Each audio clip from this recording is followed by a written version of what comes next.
नमस्कार Odisha good morning everyone समस्त को स्वाधीनता दिवसर अनेक अनेक शुभेच्छा। मु आज्ञा आज आपण को देश विदेशर 10टी गुरुत्वपूर्ण खबर जनइबी। जदि न्यूज गुड़ाक भल लगे वीडियो को गोटे लाइक करने सहित चैनल को सब्सक्राइब करेंगे। चलतु आज खबर उपरे नजर पकईवा। आज स्वाधीनता दिवस दिन में राज्यवासी को मोहन सरकार बड़ बेटी देवाकू जाउचंती। राज्य में मधुबाबू पेंशन योजना हिताधिकारी को सरकार टंका देवे। अगस्ट 15 तारिख तथा आज नुआ हिताधिकारी को बता राशि मिल पारे बोली कहुछि। हेले याकू नहीं एजाएं कौनसी सरकार घोषणा होई नाही। बीजेपी निर्वाचन समय रे बता बढ़िबा नहीं प्रतिश्रुति देइतिला। आउ चलित वर्ष बजेट रे एथिपाई व्यय बराद होइतिला। मुख्यमंत्री बजेट रे घोषणा करथिले जे 60 वर्षरु अधिक समस्त को 3000 टंका एवं 80 वर्षरु अधिक वयस्क को 3500 भत्ता मिलिबो। सरकार राज्य रे मधुबाबू पेंशन योजना रे हिताधिकारी को संख्या बढ़ाइछंती। पूर्वरु 28,61,000 हिताधिकारी थिबा बेले 4,13,000 वृद्धि होईछि। तेबे आज नुआ हिताधिकारी को भत्ता राशि मिलवा संभावना रही।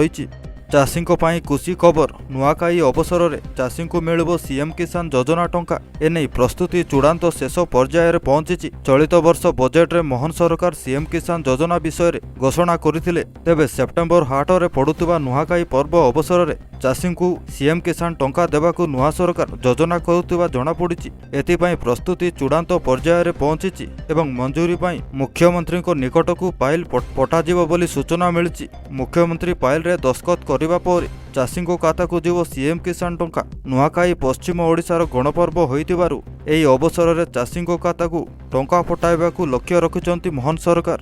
चलतु परवर्ती खबर उपरे नजर पकईवा। घरोई कंपनी गुड़िकर रिचार्ज प्लान सस्ता हेबा पर बीएसएनएल बजार को फेरिछि। बीएसएनएल लगातार भाव में सस्ता प्लान आरंभ करुछि। एक मास मध्य कोटी कोटी लोक सेमानक नंबर को बीएसएनएल रे पोर्ट करिसंती। घरोई कंपनी अपेक्षा बीएसएनएल प्लान बहुत सस्ता। तेबे आशा करा जाउछि जे 4G लॉन्च हेबा पर बीएसएनएल रो कवरेज रे अन्य टेलीकॉम कंपनी गुड़िक मध्य उन्नति हेबो बोली आशा करा जाउछि। यारी मध्य रे बीएसएनएल वर्तमान एपरि प्लान आरंभ करिछि जेउतिरे 1 टंकार गोटे दिनर वैलिडिटी मिलिबो। एही प्लान रे भरपूर डाटा मध्य मिलिबो। चलतु परवर्ती खबर उपरे नजर पकईवा।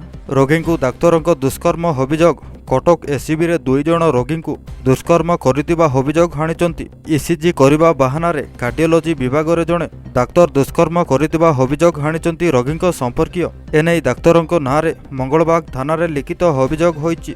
सूचना अनुसार शुक्रवार कटक एसीबी रे 2 जण रोगी कार्डियोलॉजी विभाग को आसीथिले। डाक्तर सेमानकु ईसीजी करिबाकू कहिबा सह रविवार आसीबाकू परामर्श देइथिले। रविवार सेमाने आसीबा परे तांकु दुष्कर्म करितिबा अभियोग होईछि। पीड़ितांक संपर्कीय आक्रमण रे अभियुक्त डाक्तर गुरुतर होइछंती। गुरुतर अवस्था रे तांकु एसीबी आईसीयू रे भर्ती करा जायछि। चलतु परवर्ती खबर उपरे नजर पकईवा। सुभद्रा योजना एसओपी नहीं मुह खोलिले उपमुख्यमंत्री। साधारण लोकंक मतामत पर सुभद्रा एसओपी सार्वजनीन हेबो। योजना रे किए उपकृत हेबे और किए पाइबेनी तार स्पष्ट चित्र रहिबो। तेबे आसंता सेप्टेम्बर 17 रे सुभद्रा योजना राज्य रे लागू हेबो बोली सूचना देइछंती उपमुख्यमंत्री। तेबे साधारण लोकंक मतामत पर सुभद्रा एसओपी सार्वजनीन हेबो। प्रधानमंत्री नरेंद्र मोदी जन्मदिन सेप्टेम्बर 17 तारिख रे होइतिबारु सेही दिन ही राज्य सरकार सुभद्रा योजना को कार्यकारी करिवे। तेणु महिला मानकु भ्रमित न हेबाकू अपील करिसंती उपमुख्यमंत्री।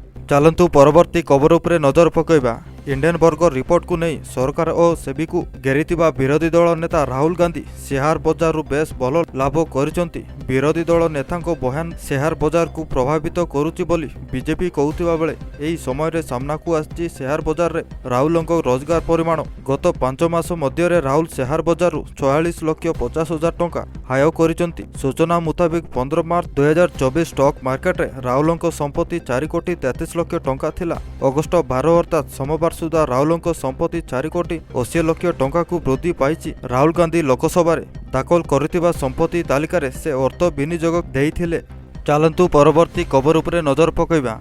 उत्तर प्रदेश मुख्यमंत्री योगी आदित्यनाथ एथर मध्य रक्षाबंधन उत्सव रे राज्यर माँ और भौणी मानक पई बस यात्रा मागणा करिसंती।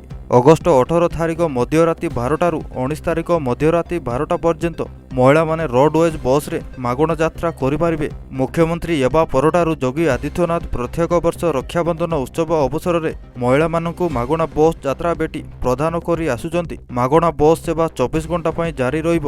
ଏହି ସମୟରେ ମହିଳାମାନେ ସିଟି ବସ୍ କିମ୍ବା ପରିବହନ ନିଗମ କୌଣସି ବି ବସ୍ରେ ମାଗଣା ଯାତ୍ରା କରିପାରିବେ।